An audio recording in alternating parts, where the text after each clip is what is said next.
우리 교회는 부흥해야 합니다. 할렐루야. 우리 옆 사람에게 말해 주십시오. 우리 교회는 부흥해야 합니다. 우리 부흥이란 회복하다, 다시 살아나다 라는 뜻으로서 침체된 공동체에 활력을 불어넣어 다시 살아나게 하고 죽은 영을 다시 살아나고 회복시키는 것이라고 했죠. 저는 김치입니다. 저는 김치입니다. 이걸 반복하지 말고 우리 교회가 부흥해야 한다는 확실한 목적을 가져야 한다고 했습니다. 우리는 왜 부흥해야 하나요?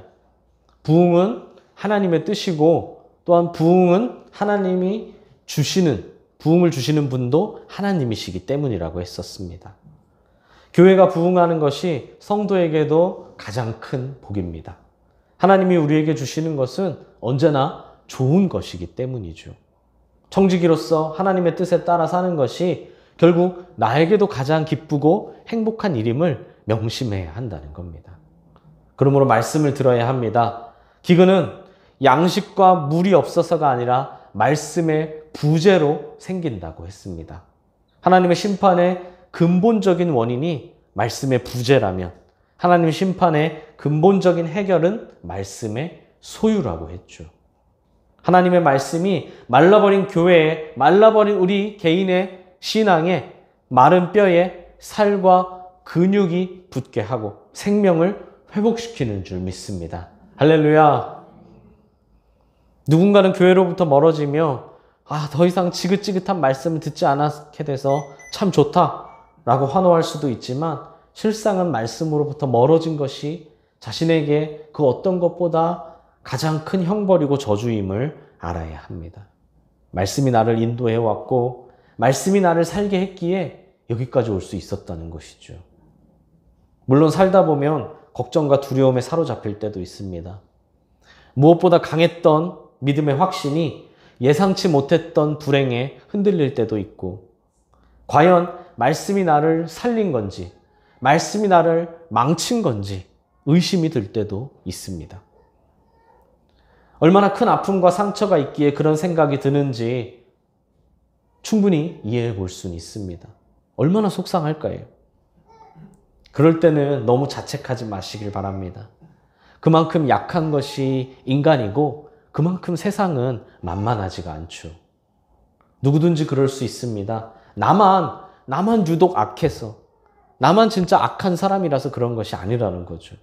심지어 예수님의 제자도 12제자도 의심하지 않았습니까? 그럴수록 겸손하게 주께 기도하시길 바랍니다. 주님은 다 들어주시는 줄 믿습니다. 나보다 나를 더 잘 아시는 주님은 우리의 아픔을 공감해 주시고 치유해 주시고 인도해 주십니다. 우리의 인생을 부흥시켜 주십니다. 그러므로 무엇이든 언제든 우리 주님께 다 털어놓으시길 바랍니다. 주님이 우리의 인생을 사로잡으실 줄 믿습니다. 한 목사님이 신학 도서를 구입하기 위해 신학교에 방문했습니다. 그러다가 복도에 있는 게시판을 하나 봤는데 그 게시판에 JOB 7, 11 이렇게 적혀 있더라고요. JOB, 잡. 이거는 즉 영어로 욥기의 줄임말로 잡 7, 11 이렇게 하면 욥기 7장 11절이죠. 누군가 이 신학생들에게 용기를 불어넣어 응원을 하기 위한 말씀이구나 라는 생각이 들었습니다. 하지만 성경책이 없었던 목사님은 나중에 집으로 돌아가서 욥기 7장 11절을 살펴봤죠. 말씀은 이렇습니다. 그런즉 내가 내 입을 금하지 아니하고 내 영혼의 아픔 때문에 말하며 내 마음의 괴로움 때문에 불평하리이다. 목사님은 용기를 주는 말씀이라고 생각을 했는데 전혀 예상 외의 말씀이었죠. 누군가 심각한 고통을 당하고 있구나. 신학생 중에. 그래서 게시판에 간접적으로 자신의 절규를 표현했구나 라고 생각한 목사님은 다음날 급히 학교를 찾아가 이 사실을 알렸습니다. 그래서 게시판 담당자가 이렇게 말했습니다. 구직 게시판에 있는 공고 말씀이시군요. 그건 세븐일레븐에서 직원을 구한다는 공고입니다. 이렇게 우리의 공감과 위로는요, 가끔씩 엉뚱하게 빗나갈 때가 있지만 우리 주님의 공감과 위로는 거기서 더 나아가 주님의 치유와 인도하심은 마치 사막의 오아시스처럼 우리 삶에 가장 소중하면서도 가장 위력적입니다. 주님의 사랑이 우리를 숨쉬게 하고 주님의 사랑이 우리를 이끄심을 기억하시길 바랍니다. 주님은 늘 풍성하게 넘치는 은혜로 우리를 돌보시기에 주님이 우리의 능력이 되어 주십니다. 그 누구도 그 무엇도 우리를 향한 주님의 사랑을 끊을 수 없다는 거죠. 할렐루야. 이 주님의 사랑 안에 거하는 우리 성도님들 되시길 바랍니다. 다만 놓치지 말아야 할 것이 있습니다. 말씀을 듣고 가까이 하면 부응할 수 있다고 해서 기계적이고 형식적인 들음과 가까움이 문제를 해결해 주지는 않는다는 겁니다. 말씀이란 그냥 눈으로 읽었다고 머리로 외웠다고 소유하는 것은 아니기 때문입니다. 그래서 코로나로 무려 2년이 넘는 시간을 지금 거의 각자의 신앙, 개인의 신앙으로 버텨온 지금 많은 교회들이 크고 작은 부작용을 만나고 있죠. 코로나가 끝나가도 이게 다 끝난 것이 아니라는 겁니다. 한편으론 그 긴 시간을 말씀에서 멀어졌으니 이런 부작용들은 당연한 것이라는 생각도 듭니다. 그러므로 말씀을 소유하셔야 합니다. 성경책을 가지고 있으라는 말이 아닙니다. 세계 베스트셀러 1위인 이 성경책을 내가 가지고 있다고 해서 구입했다고 해서 내가 말씀을 소유한 것이 아니라는 거죠. 멀쩡한 성경책을 굳이 새로 살 필요도 없고 책상에 고이 모시지도 말고 영혼으로 소유해야 한다는 겁니다. 그러면 어떻게 해야 말씀을 소유할 수 있을까요? 당연히 읽고 묵상하는 것은 기본입니다. 마음으로 소유한다고 해서 내가 읽지도 않고 묵상하지도 않는 건 안 되겠죠. 다만 그보다 반드시 선행되어야 할 것이 있습니다. 바로 회개입니다. 회개할 때 말씀을 소유할 수 있고 회개할 때 부응할 수 있습니다.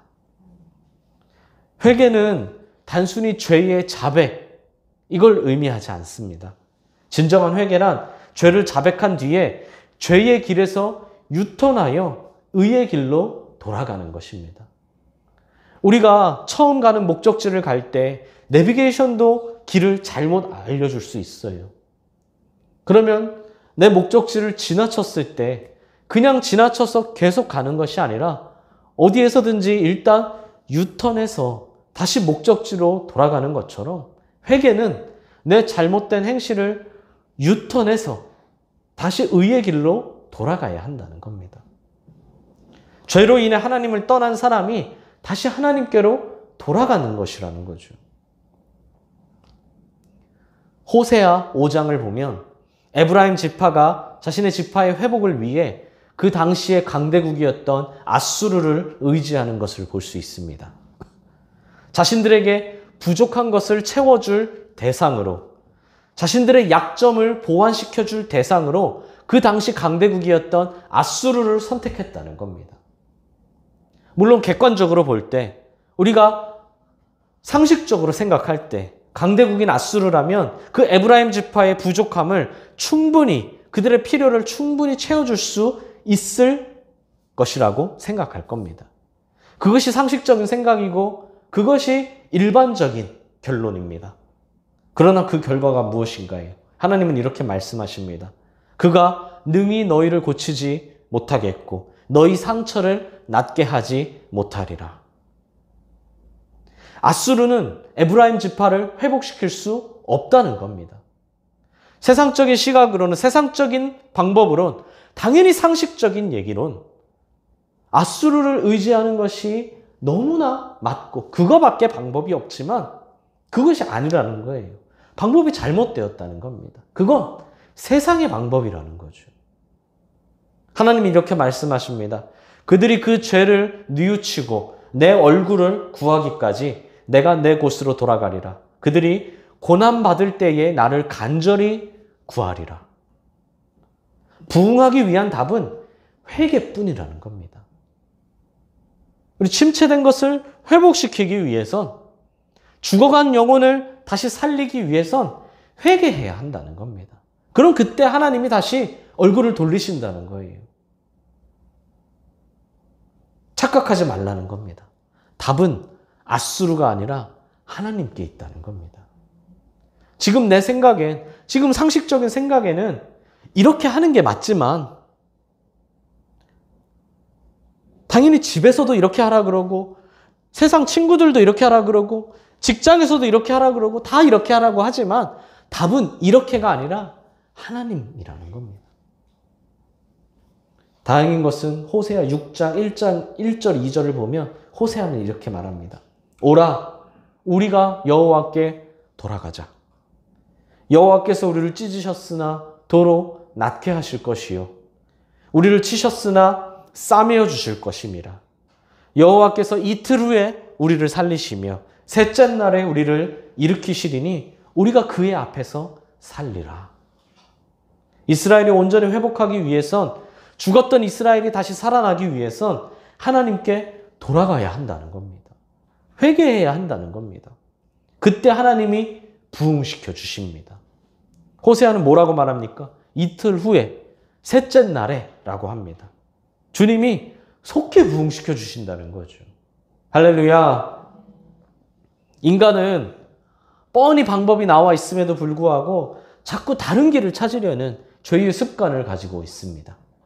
하나님의 해답이라는 걸 알면서도 회개가 유일한 해답이라는 걸 알면서도 애써 외면하다가 자꾸 엉뚱한 길에 들어서게 된다는 겁니다. 성도라고 크게 다르지 않습니다. 분명 지금 옳은 길을 가고 있음에도 불구하고 자꾸 혼란스러워합니다. 세상의 목소리에 마음을 빼앗기고 세상의 방법이 자꾸 탐이 납니다. 나는 이렇게 해서 나는 말씀대로 해서 손해보는 것 같은데 세상은 세상의 방법으로 해서 흥하는 것 같아요. 부흥하는 것 같습니다. 내가 아니라 세상이요. 세상이 정답인 것처럼 보여요. 정말 그렇습니까? 전혀 아니라는 겁니다. 하나님께 돌아가는 것만이 하나님만이 유일한 부흥의 길이라는 겁니다.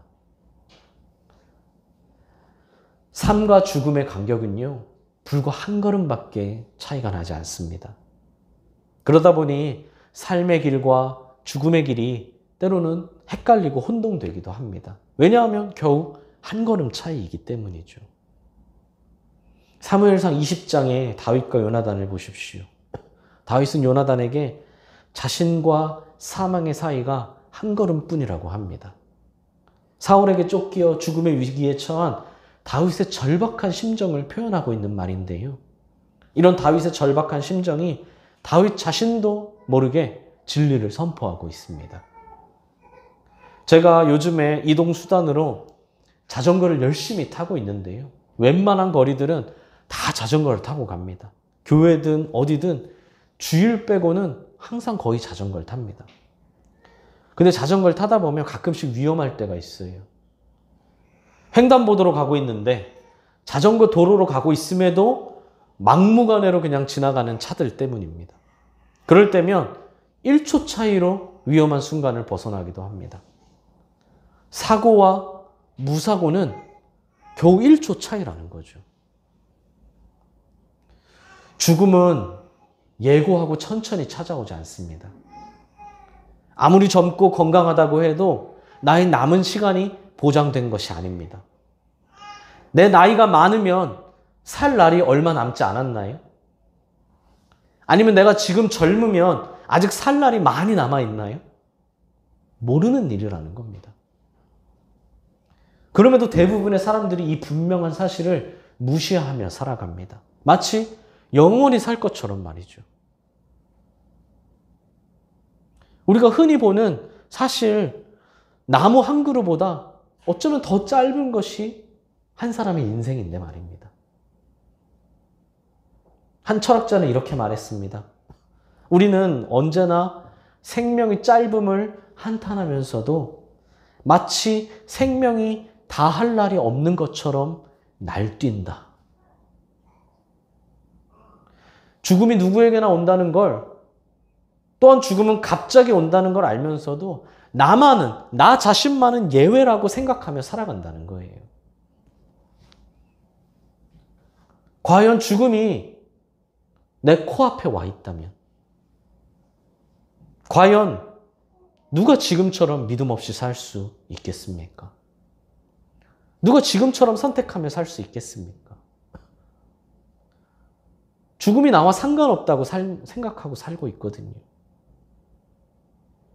삶과 죽음의 간격이 불과 단 한 걸음뿐이라는 걸 우리가 안다면 과연 누가 자신의 죽음을 준비하지 않고 제멋대로 살 수 있겠습니까? 누구에게나 생일이 있듯이 누구에게나 이 땅을 떠날 날이 있다는 겁니다. 그러므로 하나님께 돌아가는 것만이 유일한 해답임을 알았다면 자꾸 다른 길을 찾지 마십시오. 지금 옳은 길을 가고 있다면 자꾸 혼란스러워하지 말고 믿음으로 계속 걸어가십시오. 세상의 목소리에 마음을 뺏기지 말고 세상의 방법을 부러워하고 탐내지 말고 믿음의 길을 걸어가시길 바랍니다. 정답이신 하나님을 따르세요. 우리 오늘 칼럼을 보면 양궁은 각도가 단 1도만 달라져도 관역에 꽂힐 때는 많은 차이가 발생합니다. 우리가 볼 때는 어떤가요? 양궁을 쏠 때 자세도 똑같고요. 방향도 똑같고 뭐 달라지는 게 없는 것 같아요. 근데 똑같이 쏘는데 어떤 때는 10점이고 어떤 때는 3점이고 어떤 때는 5점입니다. 아주 쏘는 사람은 아주 미세하게 방향을 틀었다는 거죠. 보는 사람은 알지 못해도. 근데 그 미세한 차이가 출발할 때는 미세했지만 관역에 꽂힐 때는 큰 차이가 발생한다는 거예요. 방향을 잘 맞추고 각도를 잘 맞춰야 한다는 겁니다. 하나님을 향해 돌아가고 간절한 마음으로 회개해야 합니다. 그때 우리 교회도 우리의 삶도 부흥할 수 있습니다. 회개할 때 부흥한다는 겁니다. 하나님은 심지어 악인이라 할지라도 그들이 죄에서 떠나 하나님께 돌아오기를 원하고 계시고 또한 기뻐하고 계십니다. 하물며 주의 자녀는 어떻겠습니까? 오늘 이 하박국 본문은요, 유다의 심각한 죄악으로 바벨론을 통한 하나님의 심판을 앞두고 있을 때에 쓰여진 말씀입니다. 하박국이 하나님의 구원을 간절히 구하는 장면이에요. 하박국은 주의 일을 수년 내에 부흥시켜 달라고 기도합니다. 여기서 주의 일은 바로 하나님의 구원을 의미합니다. 구원을 회복시켜 달라는 거예요. 부흥시켜 달라는 겁니다. 우리 구약에서 이 부흥이라는 글자 그대로는 바로 이 하박국에 단 한 번 나옵니다. 하박국은 이 죽어가는 공동체가 다시 살아나기를 원했고 다시 활력이 넘치는 하나님의 공동체가 되기를 원했습니다. 그래서 하박국이 원한 건 무엇인가요? 어떻게 해야 가능한가요? 회개할 때 가능하다는 겁니다. 할렐루야. 모두 회개하시길, 모두 부흥하시길 간절히 소망합니다. 사랑하는 수원동행교회 성도 여러분, 회개 없는 부흥은 없습니다. 회개 없는 부흥은 불가능합니다. 아브라함, 이삭, 야곱, 베드로, 바울, 우리 모든 믿음의 선배들도 전부 회개 후에 부흥했습니다. 나만 특별하기를 바라지 마십시오. 나만 특별하기를 바라는 건 그건 은혜가 아닙니다.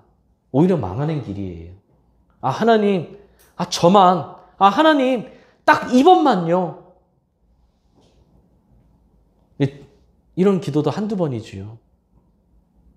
이번만, 이게 도대체 몇 번째 기도입니까?